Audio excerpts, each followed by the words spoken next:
আরে প্রীতি বৌদি, আজকের সব কাপড় তুমিই ধুয়েছিলে তাই না? তাহলে তুমি নিশ্চয়ই জানবে শাড়ি কোথায় গেল।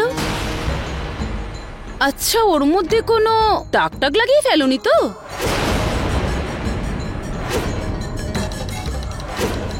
আমি ঠিকই ভেবেছিলাম ঋতু, মায়ের শাড়িতে ওই দাগ তুমিই লাগিয়েছিলে। মা, আপনার শাড়ি আমি ড্রাই ক্লিনিং এ পাঠিয়ে দিয়েছি। কি? আসলে কি বলুন তো মা, বাড়িতে সাদা কাপড়ে যতই সাবান লাগাই না কেন ওগুলো সেভাবে পরিষ্কার হয় না যেভাবে ড্রাই ক্লিনিং করলে হয়। কিন্তু ড্রাই ক্লিন করলে অনেক বেশি টাকা লাগে। হ্যাঁ ঋতু, জানি, কিন্তু আপনি কি জানেন মা, পাশের গলিতে যে নতুন ড্রাই ক্লিনিং এর দোকান খুলেছে, ওরা ওদের প্রচার করার জন্য প্রত্যেক বাড়িতে ফ্রিতে একটা কাপড় ড্রাই ক্লিন করে দিচ্ছে। এই নাও কেশর দেওয়া পায়েস, খেয়ে নাও, যত খাবে বৌদির গুণ গাইতে থাকবে।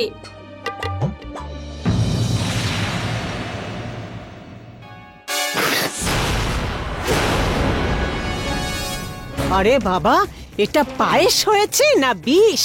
যদি বানাবার ইচ্ছেই না থাকে তাহলে প্রথমেই বারণ করে দিতে। দুধ, চাল, কেশর এগুলো নষ্ট করার দরকার ছিল না। তুমি নিজে খেয়ে দেখো, নিজে খেয়ে দেখো, এটা নোনতা লাগছে। নুন? না মা, কিন্তু আমি তো চিনির কৌটো থেকেই চিনি নিয়ে দিলাম। মনে হচ্ছে ঋতু তুমি ভুলে গেছো। মনে আছে সকালে ভুল করে তুমি চিনির কৌটোয় নুন ঢেলে দিয়েছিলে। দেখো, আমাকে বললে মনে করার জন্য আর তুমি নিজেই ভুলে গেলে। ও, তো এই ব্যাপার। আজকাল জানি না মনটা কোথায় পড়ে থাকে, একটা কাজেও মন বসে না। রাত দিন বসে এত কি করো তুমি? রাধে রাধে, তুই এখানে দাঁড়িয়ে কি করছিস? যা কাপড় ভাঁজ কর।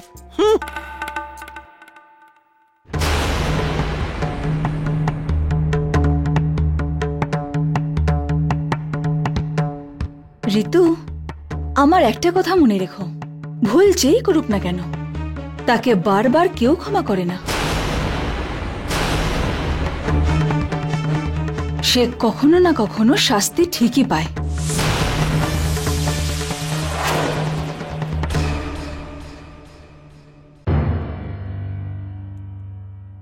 তুমি চলে এসেছো? হ্যাঁ, কাকু তখন ফোন করেছিলেন, টাকার ব্যাপারে জিজ্ঞেস করছিলেন।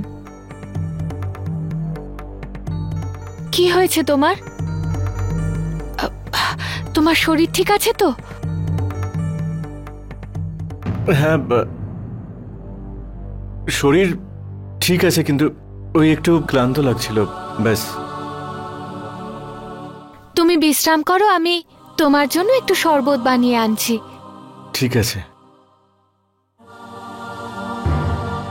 এখন এবার আমি তোমাকে কি করে বোঝাই রাধিকা, এটা ক্লান্তি নয়, আমার ভয়। আর এটার জন্য শুধুমাত্র আমি নিজেই দায়ী।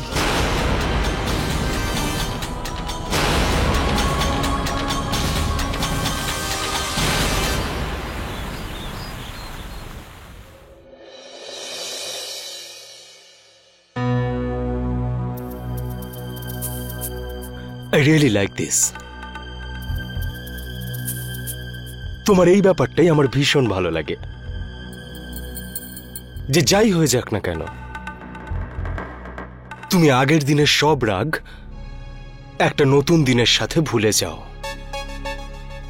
সেইভাবেই সাজগোজ করো, সুন্দরভাবে কথা বলো, ম্যাচিং টিপ, ম্যাচিং চুড়ি, ম্যাচিং শাড়ি, সব দিক থেকে পারফেক্ট।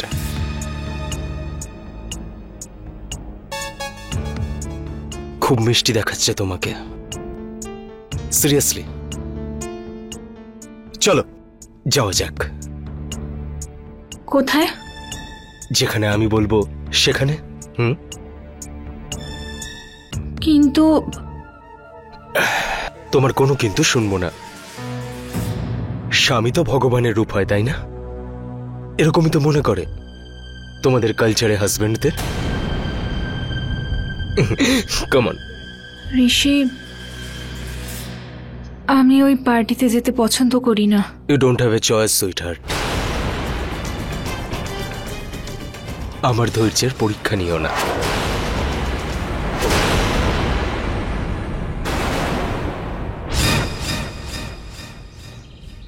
স্বামীর শরীর কি একটু খারাপ হয়েছে? বাড়ির সব কাজ ফেলে রেখে মহারানী ওনার সেবা করতে বসে গেলেন। আর বাড়ির সবাই হয়েছে তেমনি, এই রাধিকাও না। কখনো এই কথা নিয়ে খ্যাচ খ্যাচ, কখনো ওই কথা নিয়ে খ্যাচ খ্যাচ। অভিযোগ করা ছাড়া তোমার আর কোনো কাজ নেই নাকি? আরে তুমি থামো তো। মা রাধিকা, হ্যাঁ বিনয় বাড়িতে আছে? হ্যাঁ, ও রুমে আছে, ওর শরীরটা ভালো নেই। হ্যাঁ, পুরো পাড়ার কাছে খবর পৌঁছে গেছে যে বিনয় অসুস্থ। কিন্তু রাধিকা রানী, গিয়ে রান্নাঘরের কাজকর্ম কিছু করো, যাতে রাতের খাবারটা যেন সময় মতো পাই।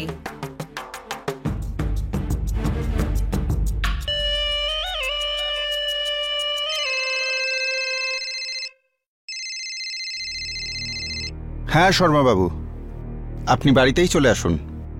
হ্যাঁ, আসলে আমি আর বিনয় আজ তাড়াতাড়ি বাড়ি ফিরেছি। বিনয় টাকাটা ব্যাংকে জমা করে দিয়েছে, আপনি এসে চেকটা নিয়ে নিন। আচ্ছা, ধন্যবাদ। আরে বিনয়, খুব ভালো করেছিস তুই টাকাটা ব্যাংকে জমা দিয়ে। শর্মা বাবু আসছেন, ওনাকে চেকটা দিতে হবে। কি হলো বিনয়, তোকে ওরকম দেখতে লাগছে কেন? কাকা আসলে ওই টাকাগুলো ব্যাংকে জমা করতে পারিনি।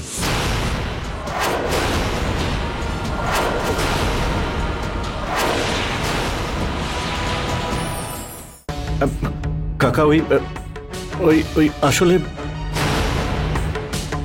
ওই টাকাগুলো ব্যাংকে জমা করতে পারিনি। কি? টাকা ব্যাংকে জমা করে আসিসনি? তাহলে কোথায় গেল টাকা? আমি জিজ্ঞেস করছি, টাকাগুলো গেল কোথায়? একটু শান্ত হও সরোজ। ও তো বলছে। বিনয়, কি হয়েছে?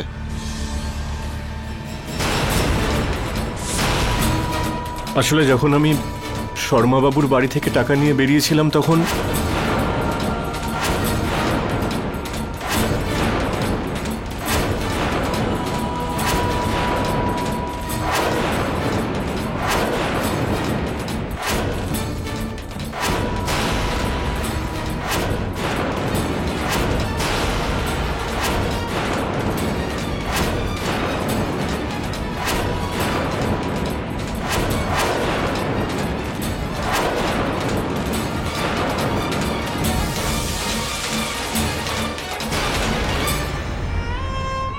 এত দায়িত্ব জ্ঞান শূন্য, এটা কি করে করতে পারলো? এটা তো অত্যন্ত ছেলে মানুষই হয়েছে। 15 লাখ কিছু কম টাকা নয়। আমার ভুল হয়ে গেছে বাবা, অনেক বড় ভুল হয়ে গেছে। তুমি অনেক বড় ক্ষতি করে দিয়েছো, অনেক বড় ক্ষতি। ব্যাস দাদা, শুধু এটুকুই বলবেন আপনি ওকে? দাদা, আপনার ছেলে একটা বড় কাণ্ড ঘটিয়ে এসেছে, আর আপনি ওকে? হ্যাঁ, আর হবে নাই বা কেন? আসলে ব্যবসাটা তো এই পরিবারের। লাভ হলে আপনাদেরই, লোকসান হলেও আপনাদের। 15 লাখ টাকার লোকসান হয়েছে। ও কি এটা জানে 15 লাখ টাকা রোজগারের জন্য কত পরিশ্রম করতে হয়? আজ পর্যন্ত একটা টাকাও কামায়নি ছেলেটা। আরে যে ছেলে কাগজে হিসেব নিকেশের বদলে কাগজে আঁকিবুকি কেটে সময় নষ্ট করতে পছন্দ করে, তার থেকে এর বেশি আর কি আশা করব? এ তো ভালো ব্যাপার। যদি ওকে দিয়ে কাজ করাও তাহলে লোকসান করাবে, আর যদি বাড়িতে থাকে তখন হিসেব নিকেশের গাফিলতি করবে। আমরা তো দুদিকেই মারা পড়ব। দাদা, আপনার ছেলে যা কিছু করেছে না, সেটা ভুল নয়, অন্যায়, বুঝলেন? অন্যায়। ভালো হয়েছে যে এই সমস্ত কাণ্ড দেখার জন্য দিদি আর বেঁচে নেই, না হলে ভগবানই জানেন ওনার মনের অবস্থা কি হতো।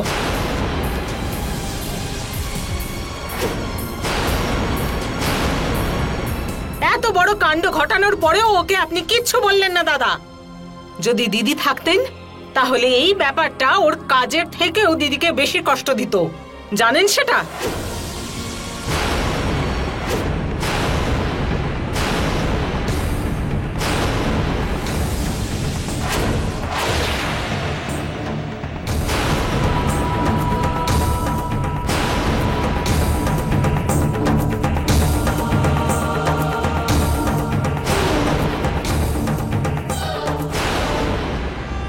কাকা, আমাকে ক্ষমা করে দাও। আমি তোর কাকা হয়তো তোকে ক্ষমা করে দেবেন, কিন্তু যে কাজটা আজকে তুই করেছিস তার জন্য আমি তোকে কোনোদিন ক্ষমা করব না।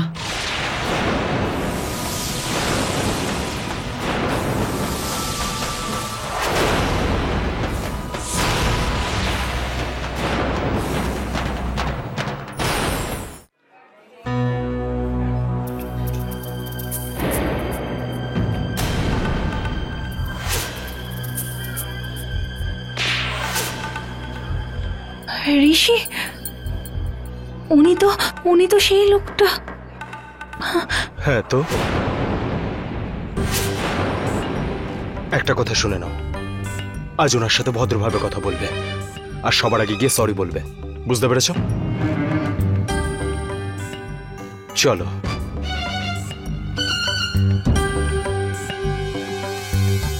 High mister Sujit. হাই। কেমন আছেন আপনি? সুমি, এখানে বসো প্লিজ, সিট। আই হোপ আপনাদের বেশিক্ষণ অপেক্ষা করাইনি আমরা। অপেক্ষা কেন? কি নেবেন? যা আপনি খাবেন। আর আপনি? সুমি দেবী।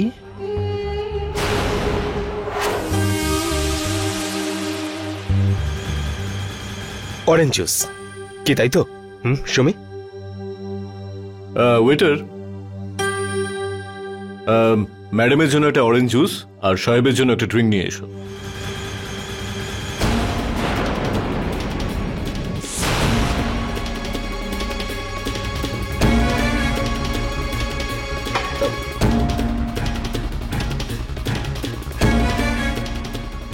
চিয়ার্স।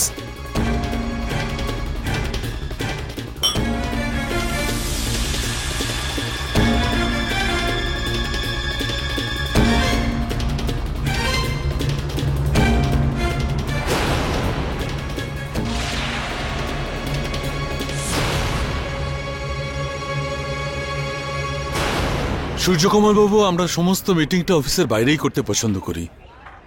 কারণ কি? Thank you. কারণ কি, কনফিডেন্সিয়াল কথাগুলো কনফিডেন্সিয়াল রাখাই ভালো। ভুলেও এই সমস্ত কথা অফিসে বলা উচিত নয়। ঠিক কথা স্যার। তাহলে আপনারা এক্সকিউজ মি, একটু আসছি, একটা জরুরি ফোন করার আছে। Network problem. অফকোর্স।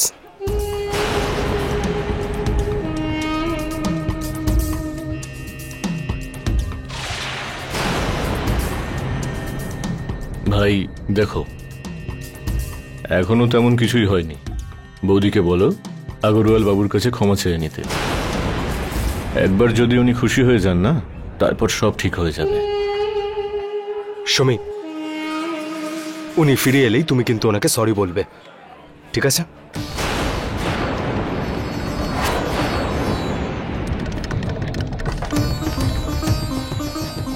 হাই।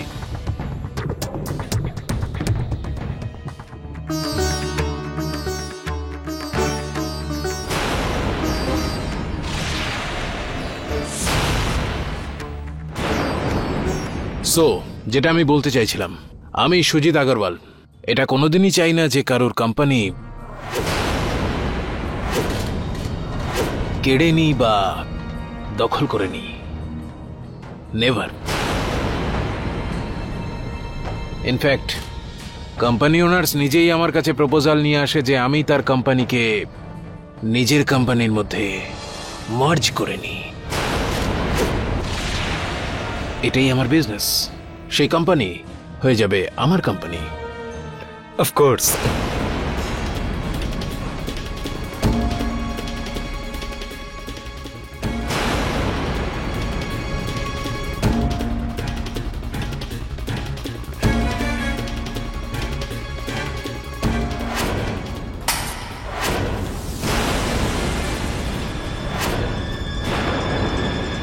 কি হচ্ছে কি এটা?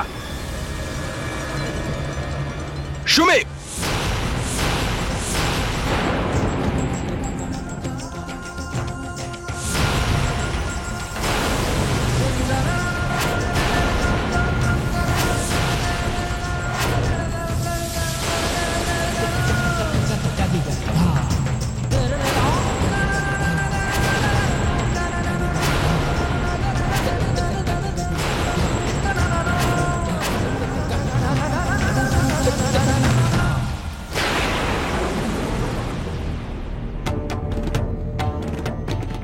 আপনি এখানে? আপনার সাহস কি করে হলো আমার হাত ধরার? হাতটা ছাড়ুন আমার। সূর্যকমল, আমার হাতটা ছাড়ুন বলছি। ছেড়ে দেব।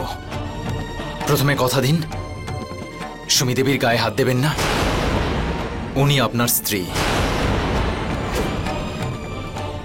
সুমি কিন্তু আমার ওয়াইফ।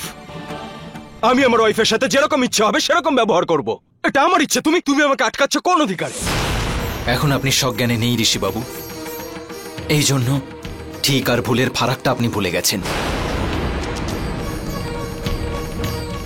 চলুন সুমি দেবী, আমি বাড়ি ছেড়ে দিচ্ছি। এই মুহূর্তে আপনার এখানে থাকা উচিত নয়।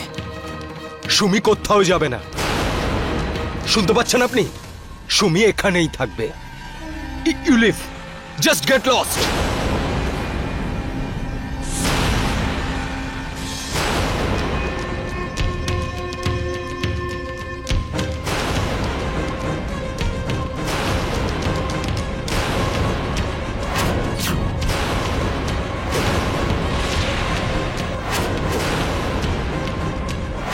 চলো জামাই বাবু।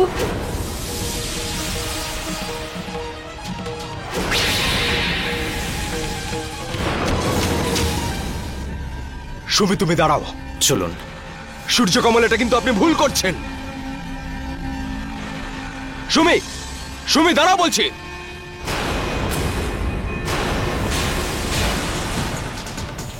Please please mister Agarwal.